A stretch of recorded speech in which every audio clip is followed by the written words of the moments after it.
Satu hari menjelang rilis data November, kepanikan melanda market dan ditandai dengan turunnya atau melemahnya US dollar. Apa yang terjadi? Kurang lebih beginilah ulasannya, termasuk yang akan kita hadapi nanti malam, skenario menghadapi trading November. Ya, ternyata yang menggerakkan market untuk saat ini adalah ada kekhawatiran kembali yang muncul setelah kasus ataupun setelah yang disampaikan oleh Jerome Powell kemarin.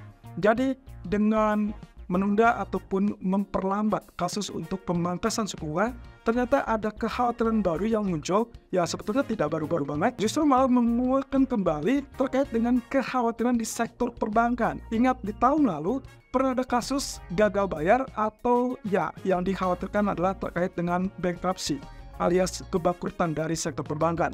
Waktu itu, di tahun 2023, di bulan Maret, SVB, kemudian First Republic, dan juga bank-bank lain yang kategorinya bank regional terkendala setelah Fed langsung menaikkan suku bunga bertubi-tubi. Walaupun sekarang kita bisa lihat kemarin tidak ada perubahan suku bunga sama sekali, tapi kekhawatiran tersebut muncul karena menanggapi apa yang disampaikan oleh Bank Sentral, yaitu mempertahankan tingkat suku bunga acuan tetap lebih tinggi beberapa waktu ke depan. Dan alasan inilah yang membuat kenapa market kembali panik, dan itu ditandai dengan turunnya pasar imbal hasil. Dan ternyata obligasi mengalami kenaikan alias ada peminat di situ yang notabene tentunya akan melemah US dollar, tapi juga mengangkat kepada sektor saham. Dan pasar saham mengalami kenaikan yang sangat fantastis, ditambah dengan gold di mana dia mengalami kenaikan juga sangat fantastis dari level teritori terendahnya 2029 mencapai 2065.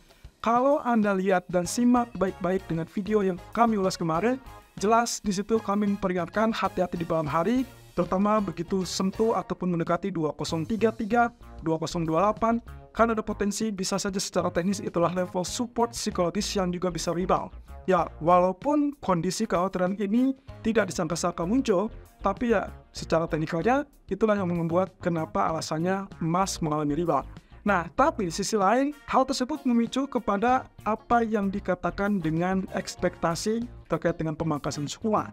Ya, sehari sebelumnya jelas Powell mengatakan tidak tergesa-gesa ataupun tidak terburu-buru untuk melakukan pemangkasan suku bunga dan tidak ada kasus untuk di bulan Maret. Artinya itu menekan ekspektasi, sehingga kalau Anda perhatikan CME Fed Watch saat ini berada di 36%, jauh di bawah level 50% yang sebelumnya pernah terjadi.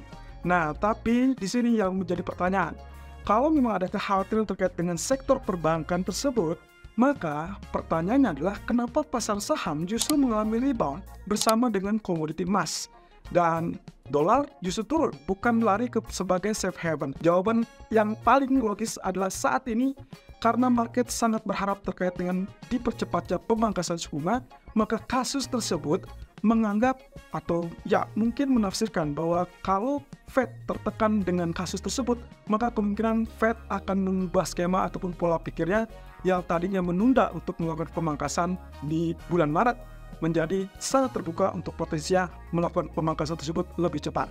Nah, oleh karena itulah yang membuat kenapa pasar saham rally bersama dengan emas dan juga currency lain. Nah, satu sisi, hal ini juga akan ditentukan dari apa yang akan dirilis nanti malam. Dan ini kembali lagi dengan catatan apapun yang disampaikan oleh Powell dalam Q&A ataupun pertanyaan jawab di hari Kamis sebelumnya, di mana Powell mengatakan bahwa penurunan pasar tenaga kerja yang secara tiba-tiba akan berpotensi membenarkan alasan Fed bisa mempercepat pemangkasan. Jadi sebetulnya tidak completely tertutup untuk kesempatan tersebut. Nah, itu sebabnya saya mengingatkan kembali kepada Anda, kemungkinan kita akan berhadapan dengan beberapa poin utama. Pertama, poin pertama yang akan terjadi adalah market sampai saat ini tertekan kembali gara-gara pernyataan Powell. Tapi dengan garis bawah, yaitu mereka tetap membuka diri dengan potensi tersebut kalau data-data seperti 2 kali NFP dan 2 kali CPI ke depan itu bisa memenuhi kriteria mereka. Artinya, yang sangat dibutuhkan adalah data non-farm nanti yang harus turun dan tingkat pengangguran ada kembali naik 3,8 atau bahkan 4%. Nah, kemudian poin kedua adalah masalah di Laut Merah dan juga konflik yang memungkinkan untuk peperangan. Resiko tersebut masih tetap membahayakan market, jadi kemungkinan ya saya rasa itu akan menjadi poin penting juga. Salah satu poin penting terutama untuk pergerakan harga minyak ke depannya. Kemudian poin ketiga adalah adanya harapan terkait dengan keputusan BOJ di bulan Maret nanti. Dan ini kaitannya adalah alasan utama kenapa BOJ menunda untuk melakukan kenaikan suku bunga kemarin, dikarenakan mereka masih tunggu kepastian dari negosiasi upah musim semi yang menurut rencana akan rampung di pertengahan bulan Maret. Kabar bagusnya kemarin kita sudah sampaikan bahwa sampai sejauh ini tidak ada masalah, bahkan kepala lobi bisnis di Jepang setuju dengan kepala buruh yang mengatakan bahwa penting untuk menaikkan upah. Jadi kita tinggal tunggu saja sampai pertengahan bulan Maret. Kalau itu rampung dan sudah dapat kepastian, maka BOJ sangat-sangat terbuka untuk melakukan kenaikan suku bunga. So, apakah mungkin Fed akan segera meluncur dengan pemangkasan kalau misalkan ternyata BOJ-nya pun menaikkan suku bunga? Ya, kita tidak tahu. Tapi dalam 1,5 bulan ke depan, kita akan segera mendapatkan jawabannya. Satu sisi, ekonomi kalender untuk hari ini fokusnya semua kepada data Amerika. So, sektor ketenagakerjaan. Ini yang penting teman-teman, average hourly earnings atau tingkat upah, Anda perhatikan data monthly terutama, basically kalau misalnya kita lihat datanya relatif lebih lemah, maka kemungkinan kita akan dapatkan weak dollar alias dolar akan melemah, dan itulah kesempatan untuk emas kembali naik mengejar resistance 2065 atau bahkan lebih tinggi. Satu sisi kalau datanya relatif lebih lemah, maka yang harus diwaspadai adalah level 2038 atau 2028 yang kemarin gagal ditembus. Kalau misalkan saya rasa yang paling penting adalah penembusan di level support psikologis 2028. Selama itu tidak ditembus, maka kita justru akan melakukan kenaikan, bukan penurunan dari emas. Nah, tapi tentunya angka kriteria dari data non-farm adalah yang akan menjadi acuan utama kita.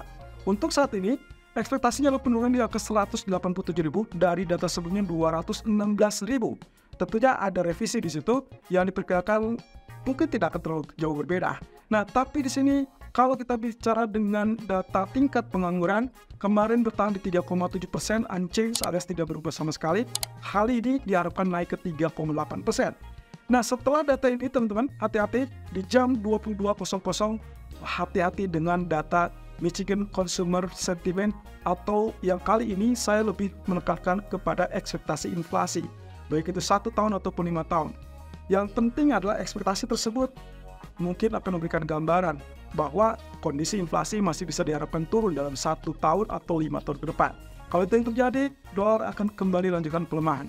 Walaupun ada catatan begini, misalkan non-farm ternyata mengalami katakanlah secara mengejutkan lebih kuat dan dolar akan melonjak naik, lalu menekan emas dan lain-lain, tapi kemudian di jam 10 malam hal tersebut bisa berbalik lagi kalau ternyata ekspektasi inflasi 1 tahun ataupun 5 tahun mengalami penurunan ataupun penurunan.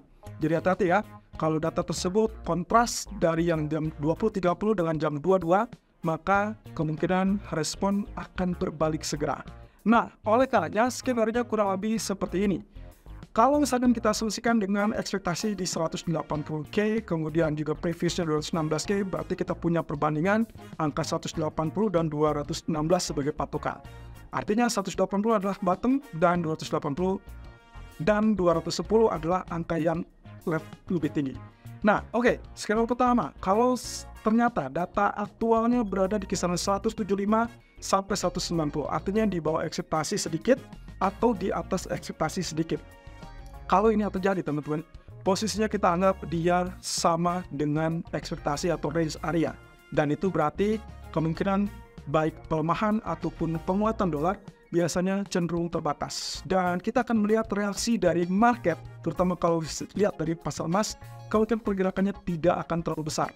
Dia bisa naik ataupun turun, tapi range selama data tersebut mungkin 10 atau 15 menit akan relatif terbatas. Sehingga kalau itu terjadi, langsung fokus dengan data Michigan nanti malam.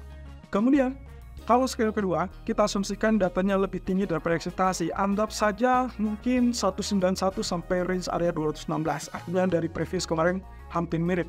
Nah, tapi ini akan memungkinkan untuk dolar mengalami penguatan dan emas akan berpotensi turun. Tapi ya mungkin hanya sampai level support 1. Alias penurunannya mungkin agak relatif terbatas. Tapi kita tinggal lihat. Hampir mirip dengan kejadian bulan lalu, emas tertekan dan itu memberikan efek yang cukup signifikan, tapi bukan di saat data, melainkan setelah data. Nah, otomatis di sini saya ingin mengingatkan kembali kepada Anda bahwa data ekstrim yang paling dibutuhkan itu adalah data di atas 225 atau bahkan di atas 230. Kalau teman-teman lihat angka ini muncul secara mengejutkan, jangan khawatir, jangan ragu, kemungkinan emas akan turun 2 atau bahkan 3 level support, dan bahkan mungkin yang Anda nantikan 20015 atau 2005 mungkin saja ditembus. Tapi lagi-lagi, di jam 10 malam hati-hati dengan data Michigan. Nah, tapi yang jelas very strong US dollar. Kemudian skema keempat, kalau kita bicara tentang angkanya di 155 sampai 174K, maka hati-hati, kemungkinan kita mungkin akan melihat dolar mengalami penurunan, dan itu berarti ada kesempatan emas menguji kembali level resisten 2055 ataupun 2065, dan mungkin akan sedikit tertahan di situ dan tinggal menantikan data Michigan.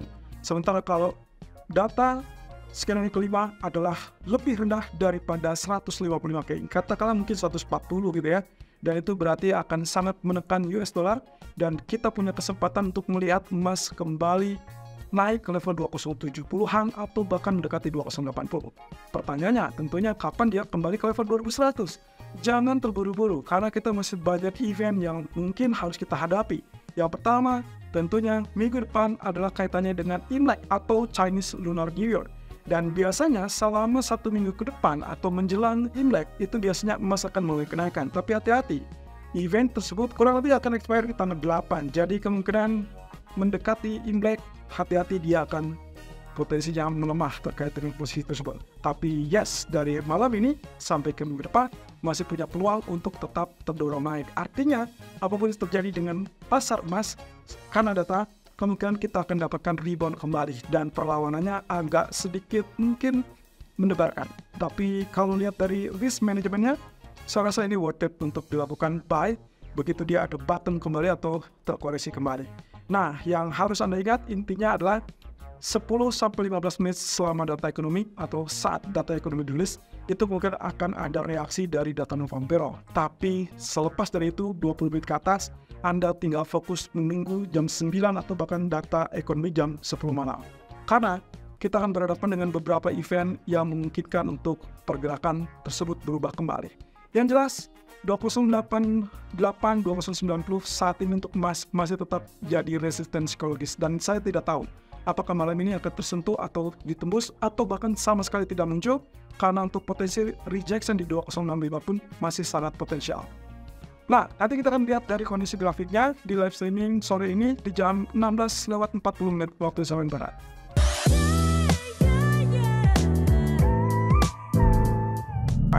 Manufacturer ataupun service dengan posisi dari ISM. Ya, ISM adalah yang resmi pemerintah, sementara S&P Global adalah pihak swasta. Jadi, mana yang akan kita pegang? Kalau kecenderungan seperti ini, saya akan berpegang kepada ISM atau ISM yang lebih resmi. Jadi, perhatikan saja datanya, kalau misalkan mencolok, itu yang akan sangat volatile, dan untuk saat ini perkiranya turun 46,0, tapi ya kita mungkin akan dapatkan hasil yang katakanlah mungkin agak sedikit berbeda. Tapi kalaupun misalkan ada kenaikan, apakah itu berarti dolar akan menguat? Yes, of course. Dan itu yang akan memperkuat alasan kenapa Federal Reserve masih tetap mempertahankan tidak akan melakukan pemangkasan terlalu cepat. Tapi bukan berarti gagal. Nah, oleh karena itu, perhatikan minggu ini kita masih punya beberapa event, termasuk besok malam, yaitu non-farm payroll dan juga unemployment rate.